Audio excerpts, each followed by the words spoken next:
Good morning students.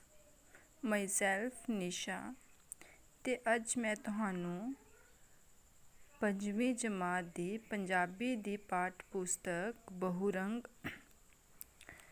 ਦਾ ਪਾਠ ਦੂਜਾ ਕਿਸੇ ਦੇ ਆਸਰੇ ਨਾ ਰਹੋ ਪੜ੍ਹਾਉਣ ਜਾ ਰਹੀ ਹਾਂ। ਦੇਖੋ, ਕਿਸੇ ਉੱਪਰ ਨਿਰਭਰ ਨਾ ਰਹਿ ਕੇ ਆਪਣੇ ਆਤਮ ਵਿਸ਼ਵਾਸ ਵਿੱਚ ਵਾਧਾ ਕਰਕੇ ਆਪਣੀ ਯੋਗਤਾ ਵਧਾ ਕੇ ਸਮੱਸਿਆ ਵਿੱਚੋਂ ਬਾਹਰ ਨਿਕਲਣ ਦੀ ਕੋਸ਼ਿਸ਼ ਕਰਨੀ ਚਾਹੀਦੀ ਹੈ। ਠੀਕ ਹੈ, ਇਸ ਪਾਠ ਦੇ ਵਿੱਚ ਕਿ ਸਾਨੂੰ ਕਿਸੇ ਦੇ ਉੱਪਰ ਨਿਰਭਰ ਨਹੀਂ ਰਹਿਣਾ ਚਾਹੀਦਾ, ਸਾਨੂੰ ਆਪਣੇ ਆਤਮ ਵਿਸ਼ਵਾਸ ਵਿੱਚ ਵਾਧਾ ਕਰਨਾ ਚਾਹੀਦਾ ਹੈ ਅਤੇ ਆਪਣੀ ਯੋਗਤਾ ਵਧਾਉਣੀ ਚਾਹੀਦੀ ਹੈ ਅਤੇ ਹਰ ਸਮੱਸਿਆ ਦਾ ਸਾਹਮਣਾ ਕਰਨ ਦੀ ਸਮੱਸਿਆ ਤੋਂ ਬਾਹਰ ਨਿਕਲਣ ਦੀ ਕੋਸ਼ਿਸ਼ ਸਾਨੂੰ ਕਰਨੀ ਚਾਹੀਦੀ ਹੈ। ਠੀਕ ਹੈ, ਇਸ ਪਾਠ ਦੇ ਵਿੱਚ ਇਹ ਲਿਖਿਆ ਗਿਆ ਹੈ। ਅਤੇ ਚਲੋ ਹੁਣ ਅਸੀਂ ਪਾਠ ਪੜ੍ਹਦੇ ਹਾਂ। ਕਿਸੇ ਕਿਸਾਨ ਕੋਲ ਇੱਕ ਗਊ ਅਤੇ ਇੱਕ ਘੋੜਾ ਸੀ। ਇਹ ਦੋਵੇਂ ਜੰਗਲ ਵਿੱਚ ਇਕੱਠੇ ਚਰਨ ਜਾਂਦੇ ਸਨ। ਕਿਸਾਨ ਦੇ ਗੁਆਂਢ ਵਿੱਚ ਇੱਕ ਧੋਬੀ ਰਹਿੰਦਾ ਸੀ। ਉਸ ਕੋਲ ਇੱਕ ਖੋਤਾ ਅਤੇ ਇੱਕ ਬੱਕਰੀ ਸੀ। ਠੀਕ ਹੈ, ਕਿ ਇੱਕ ਕਿਸਾਨ ਸੀ, ਉਸ ਕੋਲ ਇੱਕ ਗਾਂ ਅਤੇ ਇੱਕ ਘੋੜਾ ਸੀ ਅਤੇ ਉਹ ਦੋਵੇਂ ਹੀ ਜੰਗਲ ਇਕੱਠੇ ਹੀ ਚਰਨ ਜਾਂਦੇ ਸਨ। ਅਤੇ ਜੋ ਕਿਸਾਨ ਸੀ, ਉਸ ਦੇ ਗੁਆਂਢ ਦੇ ਵਿੱਚ ਇੱਕ ਧੋਬੀ ਵੀ ਰਹਿੰਦਾ ਸੀ। ਉਸ ਦੇ ਕੋਲ ਇੱਕ ਖੋਤਾ ਸੀ ਅਤੇ ਇੱਕ ਬੱਕਰੀ ਸੀ। ਉਹ ਵੀ ਉਹਨਾਂ ਨੂੰ ਚਰਨ ਲਈ ਛੱਡ ਦਿੰਦਾ ਹੁੰਦਾ ਸੀ। ਇਹ ਚਾਰੇ ਜਾਨਵਰ ਜੰਗਲ ਇਕੱਠੇ ਹੀ ਘਾਹ ਚਰਨ ਜਾਂਦੇ ਹੁੰਦੇ ਸਨ। ਇਕੱਠੇ ਚਰਨ ਨਾਲ ਮਿੱਤਰ ਵੀ ਬਣ ਗਏ ਸਨ। ਠੀਕ ਹੈ, ਉਹ ਚਾਰੇ ਜਾਨਵਰ ਜੰਗਲ ਵਿੱਚ ਇਕੱਠੇ ਹੀ ਚਰਨ ਜਾਂਦੇ ਸਨ, ਘਾਹ ਖਾਣ ਜਾਂਦੇ ਸਨ ਅਤੇ ਇਕੱਠੇ ਚਰਨ ਜਾਣ ਦੇ ਨਾਲ ਉਹ ਚਾਰੋਂ ਮਿੱਤਰ ਬਣ ਗਏ ਸਨ।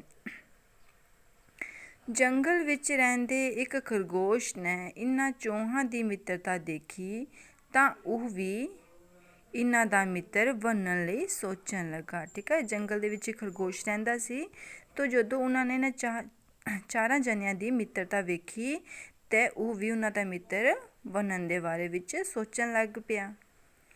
ਉਹ ਸੋਚਦਾ ਸੀ ਕਿ ਇਹ ਜਾਨਵਰ ਵੱਡੇ ਅਤੇ ਸ਼ਕਤੀਸ਼ਾਲੀ ਹਨ।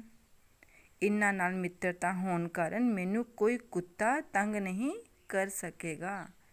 ਠੀਕ ਹੈ, ਉਹੀ ਸੋਚਦਾ ਸੀ ਨਾ ਕਿ ਇਹ ਸਾਰੇ ਜਾਨਵਰ ਵੱਡੇ ਹਨ ਅਤੇ ਕੋਈ ਕੁੱਤਾ ਮੈਨੂੰ ਕੋਈ ਨੁਕਸਾਨ ਨਾ ਪਹੁੰਚਾਵੇਗਾ ਅਗਰ ਜੇ ਮੈਂ ਇਹਨਾਂ ਦੇ ਨਾਲ ਮਿੱਤਰਤਾ ਪਾ ਲਈ। ਖਰਗੋਸ਼ ਉਹਨਾਂ ਕੋਲ ਆਉਣ ਲੱਗਾ। ਇਕੱਠੇ ਘਾਹ ਖਾਂਦੇ। ਸਹਿਜੇ ਸਹਿਜੇ ਖਰਗੋਸ਼ ਦੀ ਵੀ ਉਹਨਾਂ ਨਾਲ ਮਿੱਤਰਤਾ ਹੋ ਗਈ। ਖਰਗੋਸ਼ ਬਹੁਤ ਖੁਸ਼ ਹੋਇਆ। ਉਸਨੇ ਸੋਚਿਆ ਕਿ ਚਲੋ ਹੁਣ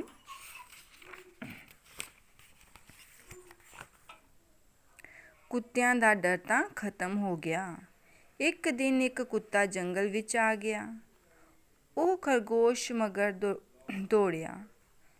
ਖਰਗੋਸ਼ ਬਹੁਤ ਡਰ ਗਿਆ ਅਤੇ ਗਾਂ ਕੋਲ ਜਾ ਕੇ ਕਹਿਣ ਲੱਗਾ, ਇੱਕ ਬਹੁਤ ਜ਼ਾਲਮ ਕੁੱਤਾ ਮੈਨੂੰ ਮਾਰਨ ਮੇਰੇ ਪਿੱਛੇ ਦੌੜਾ ਆ ਰਿਹਾ ਹੈ।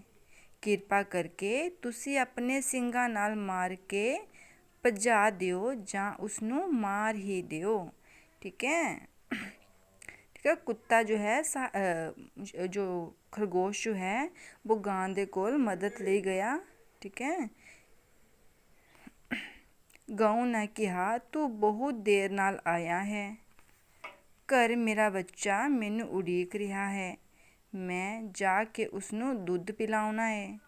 ਉਹ ਘਰ ਬਹੁਤ ਭੁੱਖਾ ਹੋਵੇਗਾ, ਇਸ ਲਈ ਮੈਂ ਜਾ ਰਹੀ ਹਾਂ, ਤੂੰ ਘੋੜੇ ਨੂੰ ਕਹਿ। ਠੀਕ ਹੈ, ਖਰਗੋਸ਼ ਪਹਿਲਾਂ ਮਦਦ ਲਈ ਕਿਸ ਦੇ ਕੋਲ ਗਿਆ? ਗਾਂ ਦੇ ਕੋਲ ਗਿਆ ਅਤੇ ਗਾਂ ਨੇ ਕੀ ਕਿਹਾ ਕਿ ਤੂੰ ਘੋੜੇ ਦੇ ਕੋਲ ਜਾ। ਖਰਗੋਸ਼ ਘੋੜੇ ਕੋਲ ਗਿਆ ਅਤੇ ਕਿਹਾ, ਭਰਾ ਘੋੜਿਆ, ਅਸੀਂ ਦੋਵੇਂ ਮਿੱਤਰ ਹਾਂ ਅਤੇ ਇਕੱਠੇ ਹੀ ਘਾਹ ਚਰਦੇ ਹਾਂ। ਮੇਰੇ ਮਗਰ ਇੱਕ ਖੂੰਖਾਰ ਕੁੱਤਾ ਪੈ ਗਿਆ ਹੈ। ਉਹ ਮੈਨੂੰ ਮਾਰ ਕੇ ਖਾਣਾ ਚਾਹੁੰਦਾ ਹੈ। ਤੂੰ ਮੈਨੂੰ ਆਪਣੀ ਪਿੱਠ 'ਤੇ ਚੜ੍ਹਾ ਕੇ ਤੇਜ਼ ਦੌੜ ਕੇ ਦੂਰ ਲੈ ਜਾ। ਠੀਕ ਹੈ। ਫਿਰ ਖਰਗੋਸ਼ ਕਿਸ ਦੇ ਕੋਲ ਗਿਆ ਸੀ? ਘੋੜੇ ਦੇ ਕੋਲ। ਠੀਕ ਹੈ। ਤੇ ਉਸਨੇ ਘੋੜੇ ਦੇ ਕੋਲ ਮਦਦ ਮੰਗੀ ਤੇ ਘੋੜੇ ਨੇ ਕਿਹਾ, ਖਰਗੋਸ਼ ਤੇਰੀ ਗੱਲ ਤਾਂ ਠੀਕ ਹੈ, ਪਰੰਤੂ ਬਹੁਤ ਸਮੇਂ ਤੋਂ ਮੇਰੇ ਸੁੰਮ ਕੱਟੇ ਨਹੀਂ ਗਏ। ਠੀਕ ਹੈ। ਸੁੰਮ ਕੀ ਹੁੰਦੇ ਨੇ? ਘੋੜੇ ਦੇ ਪੈਰ ਦੇ ਖੁਰ। ਠੀਕ ਹੈ। ਕੀ ਹੁੰਦੇ ਨੇ ਸੁੰਮ? ਘੋੜੇ ਦੇ ਪੈਰ ਦੇ ਖੁਰ। ਇਹ ਬਹੁਤ ਵੱਧ ਗਏ ਹਨ, ਇਸ ਕਰਕੇ ਮੈਂ ਦੌੜ ਨਹੀਂ ਸਕਦਾ। ਦੂਜੀ ਗੱਲ ਇਹ ਹੈ ਕਿ ਮੈਂ ਤਾਂ ਜ਼ਮੀਨ ਉੱਪਰ ਬੈਠਦਾ ਨਹੀਂ, ਤਾਂ ਤੂੰ ਮੇਰੀ ਪਿੱਠ ਉੱਪਰ ਕਿਵੇਂ ਚੜ੍ਹੇਗਾ? ਇਸ ਕਰਕੇ ਮੈਂ ਤੇਰੀ ਕੋਈ ਸਹਾਇਤਾ ਨਹੀਂ ਕਰ ਸਕਦਾ। ਤੇ ਫਿਰ ਘੋੜੇ ਤੋਂ ਨਿਰਾਸ਼ ਹੋ ਕੇ ਖਰਗੋਸ਼ ਖੋਤੇ ਕੋਲ ਗਿਆ ਅਤੇ ਉਸ ਨੂੰ ਕਿਹਾ, ਭਰਾ ਖੋਤਿਆ, ਤੂੰ ਮੇਰੀ ਸਹਾਇਤਾ ਕਰ। ਇਹ ਕੁੱਤਾ ਮੈਨੂੰ ਮਾਰਨਾ ਚਾਹੁੰਦਾ ਹੈ। ਇਸ ਨੂੰ ਦੁਲੱਤੀ ਮਾਰ ਦੇ ਤਾਂ ਕਿ ਮੇਰੀ ਜਾਨ ਬਚ ਸਕੇ। ਠੀਕ ਹੈ। ਫਿਰ ਘੋੜਾ ਕਿਸ ਦੇ ਕੋਲ ਗਿਆ ਸੀ? ਖੋਤੇ ਦੇ ਕੋਲ ਗਿਆ ਨਾ। ਖੋਤੇ ਦੇ ਕੋਲ ਮਦਦ ਮੰਗੀ ਤੇ ਦੇਖੋ ਫਿਰ ਖੋਤੇ ਨੇ ਕੀ ਕੀਤਾ। ਹਰ ਰੋਜ਼ ਗਾਂ, ਘੋੜਾ ਅਤੇ ਮੈਂ ਵਾਪਿਸ ਘਰ ਇਕੱਠੇ ਹੀ ਪਹੁੰਚਦੇ ਹਾਂ। ਮੇਰਾ ਮਾਲਕ ਧੋਬੀ ਤਾਂ ਵੈਸੇ ਹੀ ਮੈਨੂੰ ਬਹੁਤ ਕੁੱਟਦਾ ਰਹਿੰਦਾ ਹੈ। ਜੇਕਰ ਮੈਂ ਘਰ ਦੇਰੀ ਨਾਲ ਪਹੁੰਚਿਆ ਤਾਂ ਮੈਨੂੰ ਕੁੱਟ-ਕੁੱਟ ਕੇ ਭੌਂ ਕਰ ਸੁੱਟੇਗਾ। ਇਸ ਕਰਕੇ ਮੈਂ ਇੱਥੇ ਇੱਕ ਸਕਿੰਟ ਵੀ ਰੁਕ ਨਹੀਂ ਸਕਦਾ। ਠੀਕ ਹੈ। ਤੇ ਖੋਤੇ ਨੇ ਵੀ ਉਸਦੀ ਕੋਈ ਮਦਦ ਨਹੀਂ ਕੀਤੀ ਤੇ ਅੰਤ ਨੂੰ ਖਰਗੋਸ਼ ਬੱਕਰੀ ਕੋਲ ਗਿਆ। ਬੱਕਰੀ ਨੇ ਖਰਗੋਸ਼ ਨੂੰ ਦੇਖਦਿਆਂ ਹੀ ਕਿਹਾ, ਭਰਾ ਖਰਗੋਸ਼, ਤੇਰੇ ਮਗਰ ਕੁੱਤਾ ਪਿਆ ਏ। ਮੈਂ ਕੁੱਤੇ ਤੋਂ ਬਹੁਤ ਡਰਦੀ ਹਾਂ। ਕਿਰਪਾ ਕਰਕੇ ਤੂੰ ਮੇਰੇ ਵੱਲ ਨਾ ਆ। ਠੀਕ ਹੈ। ਬੱਕਰੀ ਨੇ ਵੀ ਜਵਾਬ ਦੇ ਦਿੱਤਾ ਕਿ ਮੈਂ ਉਸਦੀ ਮਦਦ ਨਹੀਂ ਕਰਾਂਗੀ, ਕਿਉਂਕਿ ਬੱਕਰੀ ਵੀ ਤਾਂ ਕੁੱਤੇ ਦੇ ਕੋਲ ਡਰਦੀ ਸੀ। ਠੀਕ ਹੈ। ਤੇ ਸਭ ਪਾਸਿਆਂ ਤੋਂ ਨਿਰਾਸ਼ ਹੋ ਕੇ ਖਰਗੋਸ਼ ਉੱਥੋਂ ਬਹੁਤ ਤੇਜ਼ ਦੌੜਿਆ ਅਤੇ ਜਾ ਕੇ ਝਾੜੀਆਂ ਵਿੱਚ ਲੁਕ ਗਿਆ। ਠੀਕ ਹੈ। ਫਿਰ ਸਾਰਿਆਂ ਤੋਂ ਕਿਸੇ ਨੇ ਉਸਦੀ ਮਦਦ ਨਹੀਂ ਕੀਤੀ ਤੇ ਸਾਰਿਆਂ ਤੋਂ ਨਿਰਾਸ਼ ਹੋ ਕੇ ਖਰਗੋਸ਼ ਬਹੁਤ ਹੀ ਤੇਜ਼ ਦੌੜਿਆ ਅਤੇ ਜਾ ਕੇ ਇੱਕ ਝਾੜੀ ਦੇ ਵਿੱਚ ਲੁਕ ਗਿਆ। ਕੁੱਤੇ ਨੇ ਉਸ ਨੂੰ ਲੱਭਣ ਦੀ ਬਹੁਤ ਕੋਸ਼ਿਸ਼ ਕੀਤੀ, ਪਰੰਤੂ ਉਸ ਨੂੰ ਖਰਗੋਸ਼ ਨਹੀਂ ਲੱਭਾ, ਕਿਉਂਕਿ ਖਰਗੋਸ਼ ਜੋ ਸੀ ਝਾੜੀਆਂ ਦੇ ਵਿੱਚ ਲੁਕਿਆ ਪਿਆ ਸੀ ਨਾ। ਤੇ ਕੁੱਤੇ ਨੇ ਉਸ ਨੂੰ ਲੱਭਣ ਦੀ ਕੋਸ਼ਿਸ਼ ਕੀਤੀ, ਪਰ ਖਰਗੋਸ਼ ਉਸ ਨੂੰ ਨਹੀਂ ਲੱਭਾ। ਤੇ ਜਦੋਂ ਕੁੱਤਾ ਚਲਾ ਗਿਆ ਤਾਂ ਖਰਗੋਸ਼ ਨੇ ਝਾੜੀਆਂ ਵਿੱਚੋਂ ਨਿਕਲ ਕੇ ਚਾਰੇ ਪਾਸੇ ਨਿਗਾਹ ਦੌੜਾਈ ਅਤੇ ਸੁੱਖ ਦਾ ਸਾਹ ਲਿਆ। ਠੀਕ ਹੈ। ਜਦੋਂ ਕੁੱਤਾ ਚਲਾ ਗਿਆ ਤਾਂ ਖਰਗੋਸ਼ ਫਿਰ ਝਾੜੀਆਂ ਵਿੱਚੋਂ ਬਾਹਰ ਨਿਕਲ ਆਇਆ ਤੇ ਚਾਰੋਂ ਪਾਸੇ ਦੇਖਿਆ ਤੇ ਉਸਨੂੰ ਕਿਤੇ ਵੀ ਕੁੱਤਾ ਨਹੀਂ ਦਿਖਿਆ ਤੇ ਉਸਨੇ ਸੁੱਖ ਦਾ ਸਾਹ ਲਿਆ। ਖਰਗੋਸ਼ ਫਿਰ ਬੋਲਿਆ, ਦੂਜਿਆਂ 'ਤੇ ਆਸਰੇ ਰਹਿਣਾ ਸਦਾ ਹੀ ਮੂਰਖਤਾ ਹੁੰਦੀ ਹੈ। ਆਪਣੀ ਸਹਾਇਤਾ ਆਪ ਕਰਨੀ ਚਾਹੀਦੀ ਹੈ। ਠੀਕ ਹੈ।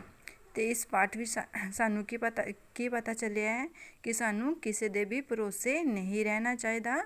ਸਾਨੂੰ ਆਪਣੀ ਮਦਦ ਖੁਦ ਕਰਨੀ ਚਾਹੀਦੀ ਹੈ। ਠੀਕ ਹੈ। ਹਰ ਮੁਸ਼ਕਿਲ ਦਾ ਸਾਹਮਣਾ ਸਾਨੂੰ ਆਪੇ ਹੀ ਕਰਨਾ ਚਾਹੀਦਾ ਹੈ। ਦੂਸਰਿਆਂ ਦੇ ਭਰੋਸੇ ਨਹੀਂ ਰਹਿਣਾ ਚਾਹੀਦਾ। ਧੰਨਵਾਦ।